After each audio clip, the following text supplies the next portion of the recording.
ಗದಗ ಜಿಲ್ಲೆಯ ಐತಿಹಾಸಿಕ ಲಕ್ಕುಂಡಿಯಲ್ಲಿ ಇವತ್ತು ಕೂಡ ಉತ್ಖನನ ಕಾರ್ಯ ಮುಂದುವರೆದಿದೆ. ಎರಡನೇ ದಿನದ ಉತ್ಖನನದ ವೇಳೆ ಐತಿಹಾಸಿಕ ಕಲ್ಲೊಂದು ಪತ್ತೆಯಾಗಿದೆ.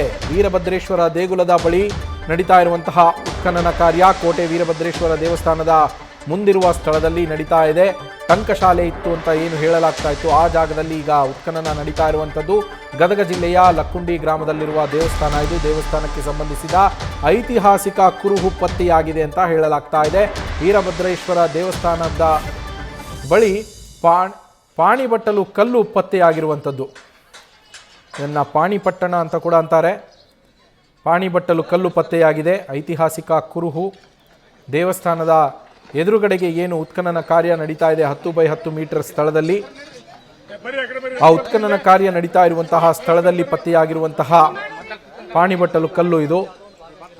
ದೇವಸ್ಥಾನಕ್ಕೆ ಸಂಬಂಧಿಸಿದಂತಹ ಐತಿಹಾಸಿಕ ಕುರುಹು ಇದು ಅಂತ ಹೇಳಲಾಗ್ತಾ ಇದೆ. ಸಾವಿರಾರು ವರ್ಷಗಳ ಇತಿಹಾಸವನ್ನು ಹೊಂದಿರುವಂತಹ ಲಕ್ಕುಂಡಿ ಕ್ಷೇತ್ರದಲ್ಲಿ 101 ದೇವಸ್ಥಾನಗಳು 101 ಬಾವಿಗಳು ಇದ್ದುವು ಅನ್ನುವ ಪ್ರತೀತಿ ಏನಿದೆ, ಅದಕ್ಕೆ ಸಂಬಂಧಪಟ್ಟ ಹಾಗೆ ಹಲವು ಕುರುಹುಗಳು ಈಗಾಗಲೇ ಪತ್ತೆ ಆಗಿರುವುದೂ ಇದೆ. ಅದರ ಜೊತೆಗೆ ಈಗ ನಡೀತಾ ಇರುವಂತಹ ಉತ್ಖನನದ ಕಾರ್ಯದಲ್ಲಿ ಎಕ್ಸ್ಕ್ಯಾವೇಷನ್ನಲ್ಲಿ ಈ ಒಂದು ಪಾಣಿಪಟ್ಟಣ ಸಿಕ್ಕಿರುವಂಥದ್ದು, ಪಾಣಿಬಟ್ಟಲು ಕಲ್ಲು. ಸದ್ಯ ಈಗಲೂ ಕೂಡ ಲಕ್ಕುಂಡಿಯಲ್ಲಿ ಕೋಟೆ ವೀರಭದ್ರೇಶ್ವರ ದೇವಸ್ಥಾನದ ಮುಂಭಾಗ ಪುಷ್ಕರಣಿ ಹಾಗೆ ಟಂಕಶಾಲೆ ಇದ್ದಂತಹ ಸ್ಥಳದಲ್ಲಿ 10 by 10 ಮೀಟರ್ ಜಾಗದಲ್ಲಿ ಎಕ್ಸ್ಕವೇಷನ್ ಮುಂದುವರೆದಿದೆ. ಈಗಲೂ ಕೂಡ ಅಲ್ಲಿ ಉತ್ಖನನ ಕಾರ್ಯ. ನಮ್ಮ ಗದಗ ಪ್ರತಿನಿಧಿ ಸುರೇಶ್ ಅಲ್ಲಿಂದಲೇ ಒಂದು ಗ್ರೌಂಡ್ ರಿಪೋರ್ಟ್ ಕೊಟ್ಟಿದ್ದಾರೆ, ನೋಡ್ಕೊಂಬರೋಣ. ವೀರಭದ್ರೇಶ್ವರ ದೇವಸ್ಥಾನದ ಎದುರುಗಡೆ ನಡೀತಾ ಇರುವಂತಹ ಈ ಒಂದು ಉತ್ಖನನ ಕಾರ್ಯದಲ್ಲಿ ಈಗ ಎರಡನೇ ದಿನವೂ ಮುಂದುವರಿಯುವಂಥದ್ದು. ಈಗ ಸದ್ಯ ಈ ಒಂದು ಉತ್ಖನನ ಕಾರ್ಯದಲ್ಲಿ ಒಂದು ಐತಿಹಾಸಿಕ ಶಿಲೆ ಕೂಡ ಪತ್ತೆ ಆಗಿರುವಂತದ್ದು ನೋಡ್ತಾ ಇರಬಹುದು. ಕಾರ್ಮಿಕರು ಅದನ್ನ ಹೊರ ತೆಗೆಯುವಂತಹ ಪ್ರಯತ್ನ ಕೂಡ ಮಾಡ್ತಾ ಇದ್ದಾರೆ.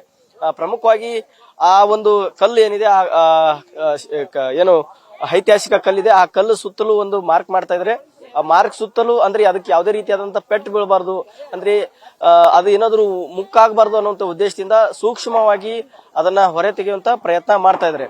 ಪ್ರಮುಖವಾಗಿ ಹೇಳ್ಬೇಕಂತಂದ್ರೆ ಅಂದ್ರೆ ಈ ಒಂದು ಕಲ್ಲೇನಿದೆ ಯಾವ ಕಾಲಘಟ್ಟದ್ದು ಅಥವಾ ಯಾವ ರಾಜಮನೆತನಕ್ಕೆ ಸೇರಿದ್ದು ಅಥವಾ ಯಾವ ದೇವಸ್ಥಾನಕ್ಕೆ, ಅಂದ್ರೆ ಏನು ಕೋಟೆ ವೀರಭದ್ರೇಶ್ವರ ದೇವಸ್ಥಾನದ ಏನು ಅವಶೇಷಗಳಿದಾವೆ ದೇವಸ್ಥಾನಕ್ಕೆ ಸಂಬಂಧಪಟ್ಟಂತ ಏನು ಒಂದು ಕಲ್ಲಿನ ಒಂದು ರಸ್ತೆ ಇದೆ ಇಲ್ಲಿ, ಅದಕ್ಕೇನಾದ್ರೂ ಸಂಬಂಧಪಟ್ಟಿದ್ದಿರ್ಬೋದಾ ಅನ್ನುವಂತ ಮಾಹಿತಿ ಕೂಡ ಅದು ಹೊರ ತೆಗೆದ ನಂತರ ಗೊತ್ತಾಗಲಿದೆ. ಒಟ್ಟಾರೆ ಹೇಳ್ಬೇಕಂದ್ರೆ ಸದ್ಯ ಈ ಒಂದು ಉತ್ಖನನದಲ್ಲಿ ಈಗಾಗಲೇ ಏನು 10 by 10 ಅಡಿ ಏನು ಸುತ್ತಳತೆಯಲ್ಲಿ ಏನು ಉತ್ಖನನ ನಡೀತಾ ಇದೆ, ನೆಲ ಅಗಿಯುವಂತ ಕಾರ್ಯ ನಡೀತಾ ಇದೆ. ಈಗಾಗಲೇ ಸುಮಾರು 2 ಅಡಿವರೆಗೂ ಕೂಡ ಏನು ಕಾರ್ಮಿಕರು ಈ ಒಂದು ನೆಲ ಅಗಿಯುವಂತ ಕೆಲಸ ಮಾಡಿದ್ದಾರೆ.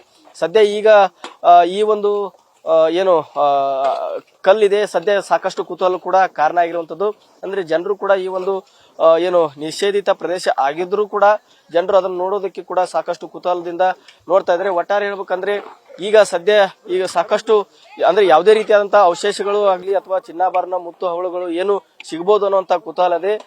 ಆ ಕುತೂಹಲದ ಹಿನ್ನೆಲೆಯಲ್ಲಿ ಸದ್ಯ ಈಗ ಒಂದಿಷ್ಟು ಐತಿಹಾಸಿಕ ಕಲ್ಲುಗಳು ಈಗ ಪತ್ತೆ ಆಗ್ತಾ ಇವೆ. ಹೀಗಾಗಿ ಅಂದ್ರೆ ಒಂದೊಂದಾಗಿ ಕಲ್ಲುಗಳನ್ನ ಹೊರ ತೆಗೆಯುವಂತ ಪ್ರಯತ್ನ ಈಗ ಕಾರ್ಮಿಕರು ಕೂಡ ಮಾಡ್ತಾ ಇದ್ದಾರೆ. ಒಟ್ಟಾರೆಯಾಗಿ ಹೇಳ್ಬೇಕಂದ್ರೆ ಸದ್ಯ ಯಾವುದೇ ರೀತಿಯಾದಂತ ಏನು ವಸ್ತುಗಳು ಇನ್ನೂ ಸಿಗಬೇಕಾಗಿದೆ. ಹೀಗಾಗಿ ಇನ್ನೂ ಸುಮಾರು 5-6 ಅಡಿವರೆಗೂ ಏನು ಈ ಒಂದು ಮಣ್ಣು ಅಗಿಯುವಂತ ನೆಲ ಅಗಿಯುವಂತ ಕೆಲಸವನ್ನ ಕಾರ್ಮಿಕರು ಮಾಡ್ತಾ ಇದ್ದಾರೆ. ಕ್ಯಾಮರಾಮನ್ ಪಾಂಡುರಂಗ ಉಪ್ಪಾರ್ ಜೊತೆ ಸುರೇಶ್ ಕಡ್ಲಿಮಿಟಿ, ನ್ಯೂಸ್ ಫಸ್ಟ್, ಗದಗ.